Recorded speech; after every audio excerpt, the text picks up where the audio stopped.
Bravo KPK, terus lanjutkan perjuangan Anda untuk memberantas hama korupsi di dalam negeri dan saya sangat respect terhadap Bapak Presiden Prabowo Subianto karena beliau memasang badan dan benar-benar menegaskan komitmennya untuk tidak memberi toleransi terhadap kasus-kasus korupsi di Indonesia. Bayangkan sejak Prabowo menjabat, berapa orang yang jadi tersangka dan berapa kasus mega korupsi yang terbongkar. Kita semua tahu bahwa korupsi menjadi hama di Indonesia sudah sejak lama. Dan ini memang KPK akan melanjutkan penyelidikan kasus Harun Masiku. Jika Anda tahu bahwa Harun ini merupakan ex kader PDI Perjuangan, bahkan sudah ada gejolak dari masyarakat yang menekankan bahwa KPK harus lebih semangat dan berorientasi diri untuk penanganan kasus korupsi terutama Harun Masiku ini karena memang beliau telah lama menjadi buron dan memang disebut buronan negara. Dan yang terbaru, Yosana Lauli yang merupakan politikus senior dari PDI Perjuangan dipanggil KPK untuk dimintai keterangan terkait hal ini. Saya tidak tahu bahwa status beliau mungkin pada saat ini masih saksi ya, karena memang masih tahap dimintai keterangan dan memang semoga informasi-informasi dari Bapak Yosana bisa membantu KPK untuk mengungkap di mana keberadaan Harun Masiku. Daripada berlama-lama, langsung kita. Bahwa betul hari ini terjadwal panggilan untuk saudara YL pada pukul 10, namun yang bersangkutan menyampaikan pemberitahuan kepada penyidik tidak bisa hadir karena ada agenda lain yang sudah terjadwal sebelumnya dan meminta penjadwalan ulang. Informasi sementara yang kami dapatkan untuk penjadwalan ulangnya akan dilakukan pada hari Rabu, tanggal 18 Desember tahun 2024. Itu yang pertama. Yang kedua, apa dan kenapa saudara YL ini akan dipanggil oleh penyidik, tentunya nanti penyidik sendiri yang memahami materinya. Apakah kaitannya tentang barang bukti yang sudah dilakukan penyitaan, atau mungkin ada informasi-informasi lainnya yang diperlukan dari beliau. Tentunya semua akan ada keterkaitannya dengan pengetahuan yang dimiliki oleh saudara YL ini. Jadi nanti kita tunggu saja hari Rabu di saat beliau hadir, apa-apa saja yang disampaikan nanti kita akan mengetahuinya.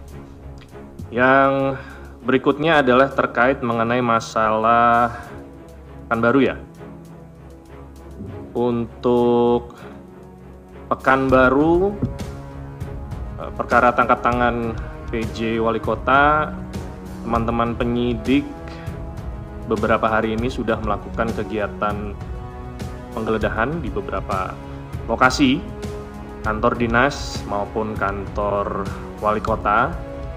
Kami masih mengumpulkan data apa-apa saja yang hasil penggeledahan, hasil penyitaannya, baik itu dokumen, barang bukti elektronik maupun hal-hal lainnya. Perihal informasi adanya pihak-pihak yang disampaikan oleh Mas Mario tadi, ada beberapa orang yang membakar dokumen, ini saya belum dapatkan. Tentunya nanti setelah doorstop ini Mas Mario bisa menyampaikan, ataupun teman-teman yang lain, tidak hanya jurnalis, masyarakat yang mendengarkan doorstop ini bila mengetahui memang ada upaya-upaya untuk menghalang-halangi proses penyidikan, silakan disampaikan kepada KPK. Tentunya informasinya diharapkan valid, siapa-siapa saja, dalam rangka apa, dokumen apa, bisa disampaikan kepada penyidik nanti yang menanganinya. Dan kalau seandainya memang terdapat alat bukti yang cukup bahwa ada pihak-pihak yang berusaha menghalangi penyidikan, maka dapat dikenakan pasal 21 nanti. Ya, silakan nanti diserahkan kepada penyidik sehingga bisa dianalisa, dipelajari, dan ditindaklanjuti. itu terkait mengenai masalah Pekanbaru. Berikutnya, betul hari ini ada pemanggilan 4 tersangka untuk perkara rorotan, dan per hari ini untuk 4 tersangka itu dilakukan perpanjangan penahanan 30 hari PN pengadilan yang tahap 2 ya. Jadi ini sudah perpanjangan penahanan terakhir. Artinya apa? Dalam 30 hari ke depan tentunya perkara rorotan ini akan dilakukan pelimpahan maksimal 30 hari ke depan. Akan disidangkan nanti. Jadi kita sama-sama menunggu prosesnya. Berikutnya terkait mengenai perkara Taspen. Untuk perkara Taspen tentunya sebagaimana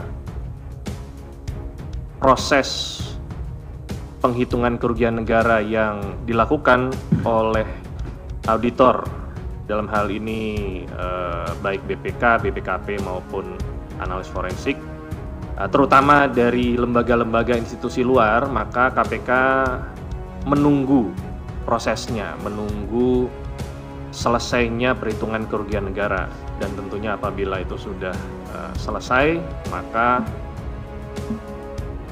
jaksa penuntut umum akan menilai berkas, kelengkapan alat bukti baik keterangan saksi, ahli, dokumen, surat, dan lain-lainnya. Apabila sudah cukup akan segera dilimpahkan ke jaksa penuntut umum untuk disidangkan. Jadi kita sama-sama tunggu. Gitu Mas Mario, makasih. Yang lain, Lita.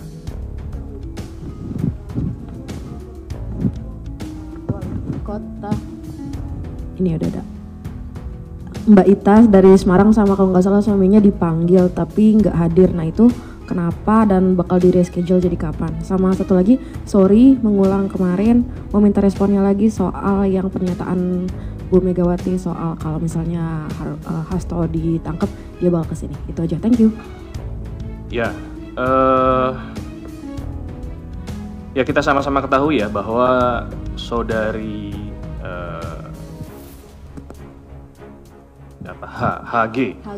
HGR, saudari HGR tidak hadir, dan kita ketahui bersama-sama yang bersangkutan ternyata mendampingi RI1 dalam kegiatan ya di hari itu ya. Benar? Enggak? Besoknya? Oke. Tentu dalam hal ini penyidik akan menilai apakah ketidakhadiran beliau ini ada alasan yang patut dan wajar, apakah mungkin beliau menyampaikan informasi kepada penyidik atau tidak, sebagaimana saudara YL ini menyampaikan kepada penyidik. Ini nanti saya akan perdalam lagi. Namun pasti akan dilakukan pemanggilan ulang. Ada atau tidak ada alasan ketidakhadirannya, karena ini baru yang pertama kali ya yang bersangkutan dipanggil. Penyidik nanti akan memanggil kembali, kapannya nanti akan diinformasikan. Pertanyaan kedua tadi, oke.